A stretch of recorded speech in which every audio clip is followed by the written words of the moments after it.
Salam bahagia Bapak dan Ibu guru hebat. Kembali lagi bersama saya Sri Hairani, guru SD Negeri 1 Bengkalis, Provinsi Riau, yang akan membagikan praktik baik dalam mengimplementasikan kurikulum Merdeka. Berawal dari pasca terjadinya COVID-19 hingga saat ini, telah terjadinya penurunan dalam proses pembelajaran. Salah satunya adalah siswa yang cenderung sulit mencapai tujuan pembelajaran yang telah ditetapkan. Dan hal ini juga terjadi di kelas saya. Wah, bagaimana ya cara mengatasi masalah ini? Bagaimana mungkin kita bisa mengimplementasikan kurikulum Merdeka jika masalah ini terus terjadi? Nah, hal inilah yang menjadi latar belakang saya melaksanakan praktik baik yang saya sebut dengan Pembelit, program pembelajaran berbasis akun belajar ID.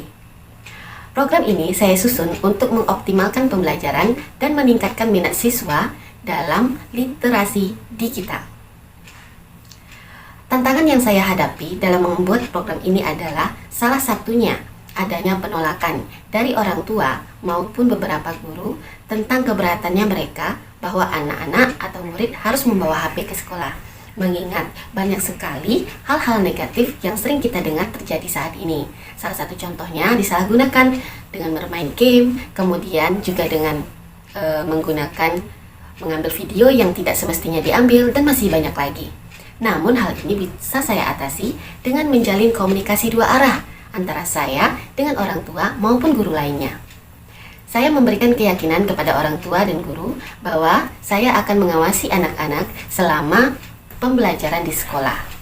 Namun, hal ini pasti membutuhkan sebuah tindakan-tindakan yang tepat. Salah satu contohnya, saya membuat kesepakatan kelas bersama murid-murid, di mana di sana akan kami berikan hal yang boleh dilakukan dan hal yang tidak boleh dilakukan selama anak-anak membawa HP ke sekolah. Salah satu contohnya, siswa harus mengumpulkan HP di meja guru ketika tidak digunakan atau ketika bukan jam pelajaran. Jadi ketika waktu istirahat atau pergantian jam pelajaran, maka handphone akan dikumpulkan di meja guru dan akan dikembalikan setelah anak-anak pulang ke rumah. Nah, saya yakin pengawasan ini tidak bisa dilakukan oleh saya sendiri. Makanya ketika dalam pelaksanaan pengawasan ini, saya bekerja sama dan berkolaborasi bersama siswa. Jadi siswa juga bisa saling mengamati dan mengawasi. Begitu juga dengan pihak sekolah lainnya. Artinya, semua orang yang terlibat di dalam sekolah turut bekerja sama, melakukan pengawasan dan mengingatkan bahwa apa yang boleh dilakukan dan tidak boleh dilakukan ketika menggunakan Android di sekolah dan di rumah.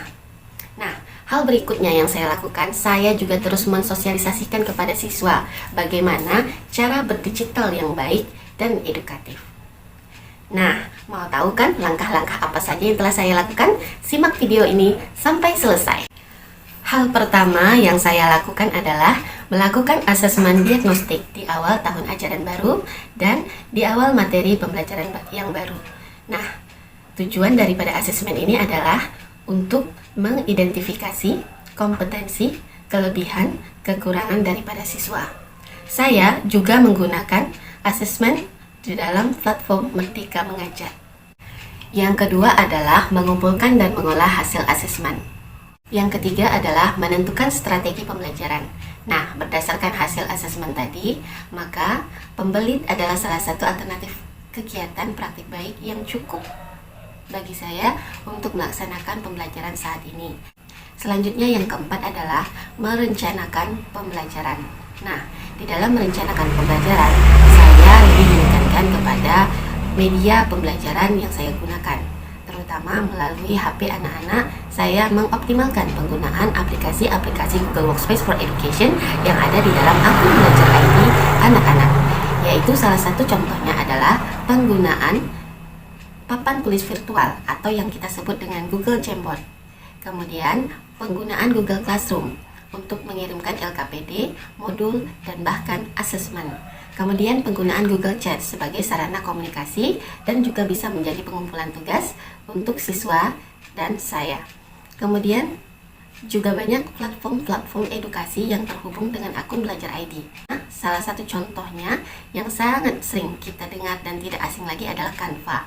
Melalui Canva dan akun belajar ID anak-anak, mereka bisa membuat tugas seperti membuat reklame, e-booklet, dan berbagai macam bentuk jenis lainnya. Nah, Mereka bisa menggunakan template yang ada di dalam Canva maupun bisa berinovasi membuat template-nya sendiri. Cukup banyak kemudahan yang bisa kita gunakan menggunakan aplikasi yang ada di dalam Google Workspace for Education. Nah, untuk kegiatan ini yang terlibat adalah seluruh siswa kelas 6, guru, dan seluruh warga sekolah. Karena saya yakin program pembelajaran tidak akan berjalan dengan baik jika tidak adanya kerjasama untuk semua pihak yang terlibat. Yang kelima adalah melakukan evaluasi, refleksi, dan tindak lanjut.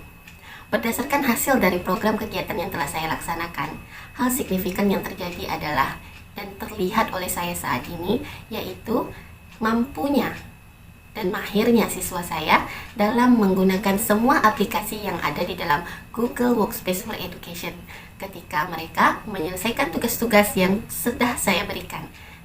Dan ini justru akan mempengaruhi hasil asesmen yang jauh lebih baik daripada sebelumnya. Akun Belajar ID yang dibuat oleh Kemendikbud dan bekerja sama dengan Google tidak hanya kita gunakan pada pelaksanaan jarak jauh, juga bisa kita gunakan pada saat ini bersama anak-anak ketika melaksanakan tatap muka. Ayo sama-sama kita melangkah dan berubah. Sesuai dengan pepatah Afrika, jika ingin pergi cepat, pergilah sendiri. Jika ingin pergi jauh, pergilah bersama-sama. Tingkatkan kolaborasi, toleransi, dan saling menghargai. Demikian pemaparan dari saya. Salam.